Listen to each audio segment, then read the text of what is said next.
नमस्कार, मैं तुफैल सिद्दीकी और हम हैं ग्राम मदरसू में विकास नगर तहसील से करीब 35 किलोमीटर की दूरी पर है। उत्तराखंड राज्य का स्थापना दिवस है, 21वां स्थापना दिवस। और करीब 20 वर्ष उत्तराखंड पूरा कर लेगा।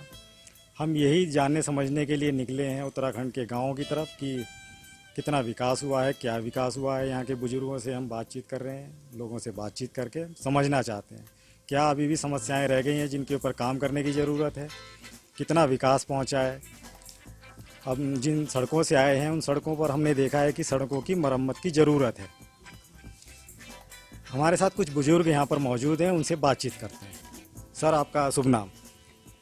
मंजीत सिंह पुंगीर, MS पुंगीर। पुंडीर साहब, आपके लिहाज से, आपके हिसाब से हमारे प्रदेश में कितना विकास हुआ है, कितनी समस्याएं अभी रह गई हैं जिन पर काम करने की ज़रूरत है? विकास यार, अब कितना विकास रह गया, कितना क्या, ये तो विकास तो देखिए, सबसे पहला बात ये है, विकास जहाँ रोड है वहाँ विकास है। रोड है, बिजली है, पानी है, तो सब कुछ है। तो हमने अभी कुछ बुजुर्गों से बात की, उन्होंने कहा रोड है, बिजली है, पानी है, स्कूल है वो यहाँ पर, तो विकास हुआ है। स्कूल वगैरह सब कुछ है, बिजली पानी है, लेकिन रोड की हालत आपने देखी होगी। रोड तो मैं खुद ही कह रहा हूँ कि मैं जिस रोड से आया हूँ मैं देखता आया हूँ। और आप तो चलो आज मीडिया पत्रकार आए हैं के माध्यम से आए हैं, चलो ठीक है। बीच में बहुत ब्लॉग के माध्यम से आए हैं, जंगलात के माध्यम से आए, मैं उनका भी विरोध किया। मैंने कहा तुम लोग ऐसे प्रोजेक्ट लेके आ रहे हैं जो कि उसका हमें इतना बेनिफिट नहीं है। जब तक हमारी रोड सुचारू रूप से अच्छी ना चले, अभी 6-7 साल हो गए हैं, तो रोड का हाल देख लो। अभी 3 महीने बरसात में बंद रही, तो जब आना जाना मुश्किल है, स्कूल के में स्टाफ का कैसे, बच्चों का आना, तो बाजार मार्केट जाना, 3 महीने लगातार ये रोड बंद रही। यहाँ कोई दिक्कत नहीं है। खेती यहाँ पहले भी जब रोडें नहीं थी तब भी होता था, तब भी ठीक था। तो ये बिना रोड का विकास बिल्कुल अधूरा है। तो आपके हिसाब से मुख्य रूप से रोड पर काम होना चाहिए, रोड नियमित रूप से साल के 365 दिन खुला रहना चाहिए। आप ये कह चुका हूँ। अभी 1 हफ्ता पहले ये PM-JSY के एक्शन से बात करी है, JE से बात करी है।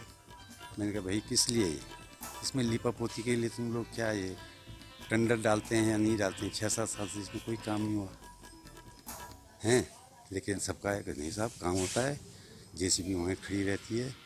3 महीने अब वो काम नहीं करा, किसी ने करवाया नहीं क्षेत्र, तो भाई क्षेत्र वालों की गलती है। रोड किसकी है? PWD की है या PM-JSY की है? वो देंगे, मशीन दे देंगे, आदमी भी देना पड़ेगा उनको। कौन देखता है, कौन देखेगा? या तो जिम्मेदारी तो दो ना किसी को। उसी तरह बिजली का है, उसी तरह पानी का है। और भाई ये सब चीज़ें नहीं होंगी तो कैसे सर्वाइव करें? चाहे बुजुर्ग रहें यहाँ, चाहे जवान रहें, कैसे रहे? जवान आदमी तो चलो प्लान कर रहा है, इसीलिए रोड होगी तो प्लान कैसे सब कुछ विकास होगा। कोई दुकान खोलेगा, कोई अपना छोटा मोटा वो करेगा।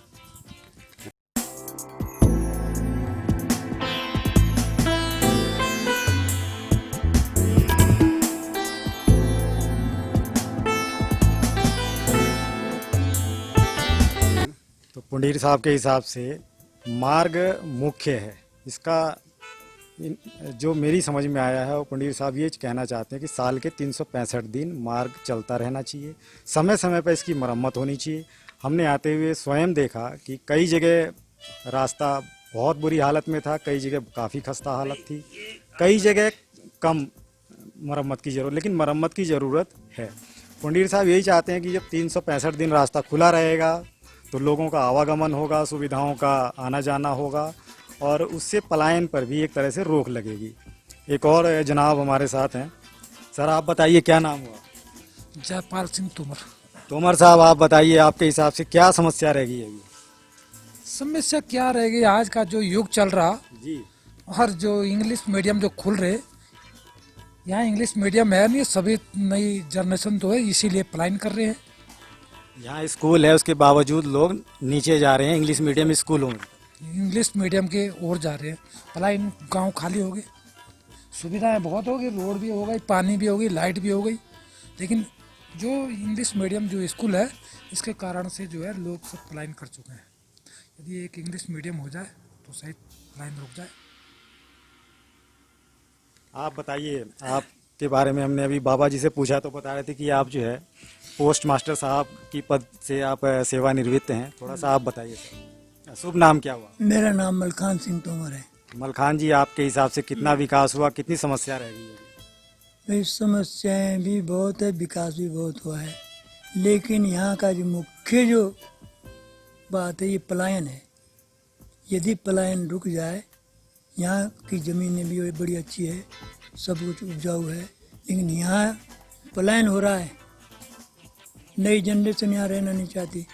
ये नए बच्चे जैसे जयपाल सिंह ने बताया कि भाई स्कूल यहाँ गांव में है, लेकिन इंग्लिश मीडियम की वजह से जो है यहाँ से सब भाग रहे हैं। नए बच्चे सब स्कूलों में आगे जा रहे हैं।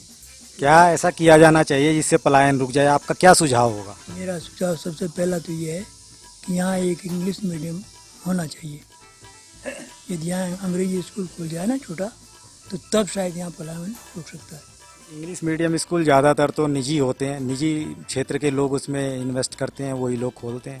अरे भाई नहीं, कोई सरकार नहीं खोल सकती अब तो इस सरकारी स्कूलों में भी अंग्रेजी माध्यम से हो रही है पढ़ाई। है, लेकिन वो जिस ढंग से अंग्रेजी स्कूल में पढ़ाई हो रही है ना, आप ये कहना चाहते हैं कि उनका जो सिस्टम है वो अंग्रेजी माध्यम जो निजी स्कूल है उनके पैटर्न पर हो जाए। बिल्कुल हाँ, सरकार को उसी आधार पर करना चाहिए काम, तब यहाँ का पलायन रुक सकता है।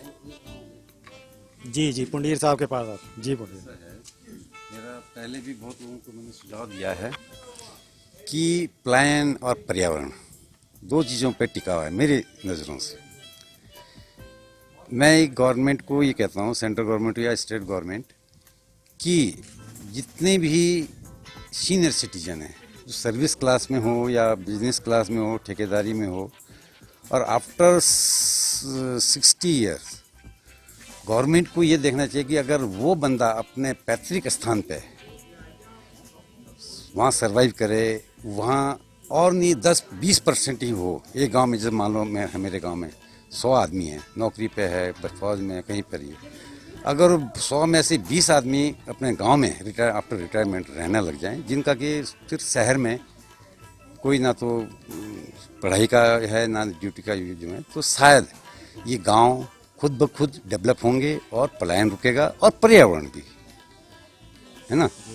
जिससे अब मान लो मैं अभी सीनियर सिटीजन हूँ, मैं अभी 20-40 साल बाहर रहा हूँ, मैं सोचा कि नहीं अपने गांव में जाना। आफ्टर 40 साल में आया तो, और अगर हाँ जिसमें अगर वो कोई नहीं रहता है, अपने गांव में नहीं जाता है, तो उसका पेंशन और प्रोविडेंट फंड वो उसकी रिटायरमेंट फैसिलिटी बंद कर दी।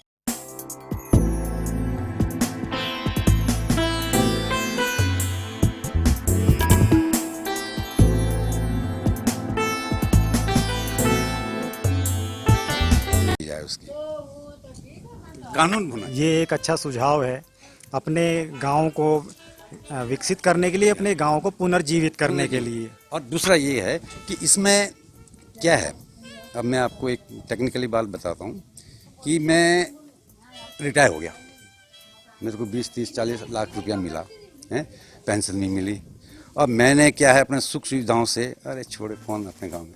अच्छा, कोई लोग कहते हैं ठीक है गांव यार अच्छा हो, गांव सबके अच्छे होते हैं, जो जहाँ से बिलोंग करता है, जहाँ उसका जन्म स्थल है, सब अच्छा होता है। तो वो अगर हम 50% अपने गांव में इन्वेस्ट करेंगे तो 50% मार्केट में जाएगा, 50% वहाँ के लोगों को रोजगार मिलेगा, हैं। 10 आदमी रहेंगे तो वो जो चाय पानी नाश्ता वगैरह खाएंगे तो वो रोजगार मिलेगा। हम विकास नगर या देहरादून या दिल्ली में दूसरी जगह के हम अपनी ज़मीन की वैल्यू घटा रहे हैं और दूसरे की जगह दूसरे की वैल्यू बढ़ा रहे हैं। और जब डब्बे से बन रहे हैं, पर्यावरण, वहाँ पानी की तंगी, हवा की तंगी, हैं, ड्रेनेज की तंगी, तो भाई यातायात की मारी गांव में रहेंगे ये सुचारू रूप से। मैं ये रोड के देखा, इसमें तो महीने में एक बार आने का मन नहीं कर रहा। इससे क्या विकास है? कौन इंग्लिश स्कूल को कौन सा क्या वो चलेगा? नहीं करेंगे लोग। मतलब नहीं, आए रोड बन जाए तो जैसे मसूरी जैसा है। मसूरी क्यों? तो सेम इसीलिए क्योंकि वहाँ की शिमला वगैरह अंग्रेजों का ये नहीं था। अंग्रेजों को उनका लाइफ स्टाइल वो तो इसलिए तो उन्होंने कहा कि भाई सीखा है, लेकिन फिर भी नहीं सीखे। हम लोगों को देखा सी कि अरे यार उसने वहाँ ले लिया। मैं FRI देहरादून में चोर खाला फ्री में ज़मीन मिल रही थी। मैंने कहा यार ये ज़मीन का क्या, आज देखो वहाँ साले करोड़ों की प्लॉट हैं, तो क्या है ये। और इसमें अभी जैसे बाहर के लोग आएंगे, हम लोगों को नहीं सोच पा रही हमारे में, मैं विकास में जितने भी हमारे सीनियर सिटीजन रहते हैं उनको सबको रिक्वेस्ट करता हूँ, अरे यार छोड़ो ना, मोल की रोटी खानी है तो यहीं आ जाओ ना, एक एक डब्बा बना लो, सही साथ में रह लो, और नहीं तो 15 दिन रहो, 10 दिन रहो, लेकिन रहें। तो हॉस्पिटल भाई जी ये सब तभी होंगे। आज अगर 10 सीनियर सिटीजन यहाँ हो ना, हम यहाँ 50 साल से बोल रहे हैं, हाँ 50 साल से बोलेंगे भाई यहाँ एक अस्पताल खुलवा दो। यदि अंगूठी कट जाए किसी की तो उसके लिए विकास न हो जाए तो दिक्कतें, बड़ी दिक्कत है। यदि एक अस्पताल हो जाए ना तो तब कम से कम फर्स्ट एड का काम तो है यहाँ, जो रहेंगे बेचारे। अब चारपाई पे उठा सीनियर सिटीजन को रहना बहुत ज़रूरी है, और तब ये हमारी जो जनरेशन, नेक्स्ट जनरेशन वो सोचेगा दे यार बुजुर्ग लोग यहाँ रह रहे हैं। और जिस दिन 10 सीनियर सिटीजन गांव में रहेंगे ना भाई साहब, रोड की जो हालत, गवर्नमेंट हम नीचे का बजट रुक जाएगा, यहाँ रोड विद इन आवर्स। आप लोग क्या समझ रहे हैं, अब कुछ बोलने वाला नहीं है। मैं 1 हफ्ते से चिल्ला रहा हूँ। मैं एक दिन गया नीचे, उस दिन लांगा ना झारखंड के लिए, उस दिन वो JB जो है कहना है, आप कैसे कह रहे हैं 15 दिन वहाँ JCB रहे। अरे 15 दिन JCB रहने से क्या होता है, हैं? कौन से रास्ते से आया आप लोग कौन से रास्ते से, तो देखो क्या हाल है, काफ़ी खस्ता हालत। हैं? तो गड्ढे, अच्छा JCB लगती है तो कम से कम ब्लेड तो लगाओ पूरे सड़क में। मैं कहा मटोगी तक ब्लेड, जहाँ पर मलबा गिरा है वो थोड़ा सा उसको हटाया गया है। देते हैं यार कोरोना की वजह से बजट खराब हो गया जी, वो नहीं है सो सब। कोरोना तो ये साल भर से है भाई, पर आज हम कह रहे 50 साल हो गए चिल्लाते चिल्लाते। कभी कहीं स्कूल की दशा खराब, कहीं पानी की दशा खराब, कहीं सड़क की दशा खराब, पलायन जा रहे हैं, अस्पताल नहीं है। तो यहाँ जो यहाँ रहेगा वो तो बड़ा परेशान रहेगा। तो ये है कि यहाँ अस्पताल होना बहुत ही ज़रूरी है, सड़क का होना बहुत मस्त है। और पर रोड का सबसे ज़्यादा जो टेंशन है वो रोड की है हमें भी। रोड जो है बहुत, तो कुल मिला के ये सामने निकल के आती है बात कि साल के 365 दिन सड़क जो है वो नियमित रूप से चलनी चाहिए। जैसे उसे मरम्मत की ज़रूरत है उसकी मरम्मत की जाए। जब आवागमन सुचारू होगा, सुविधाओं का आवागमन भी सुचारू होगा। दूसरी जो सलाह थी पुंडीर साहब की कि जो सेवानिवृत्त बुजुर्ग हैं उनके सुविधाओं पर सरकार, अगर वो अपने मूल गांव में न जाएं, मूल पहाड़ी गांव में न जाके रहें तो उस पर बंदिश लगाई जाए, उसमें कटौती की जाए। तो कोई भी गांव है, पूरे देश की बात है, अगर पलायन को रोकना है तो ये एक सुझाव हो सकता है, बढ़िया सुझाव है मेरे हिसाब से। अपने गांव को हम खाली कर रहे हैं और नीचे दूसरे जो है क्षेत्रों को वहाँ एक तरह से कहिए आबाद कह रहे हैं, या मैं कहूँगा वहाँ भीड़ बढ़ रही है। सीधी सीधी बात है। अभी बातचीत में ये बात बिल्कुल स्पष्ट निकल के आई है कि नीचे जो है, नीचे के स्कूलों में भीड़ है, नीचे की सड़कों में भीड़ है, नीचे की आबादी में भीड़ हो रही है। हवा पानी वहाँ की ऐसी शुद्ध हवा नहीं है। अभी यहाँ पर हम लोग बैठे हैं, बिल्कुल साफ़ सुथरी हवा है, हल्की हल्की धूप है। प्रदूषण नाम का यहाँ पर दूर दूर तक भी नामो निशान नहीं है। तो अपने गाँव को अगर हम विकसित करना चाहते हैं, पुनर्जीवित करना चाहते हैं तो हमें आगे आना होगा। अपने सहयोगी आफ्ताब आलम के साथ तुफैल सिद्दीकी, नमस्कार।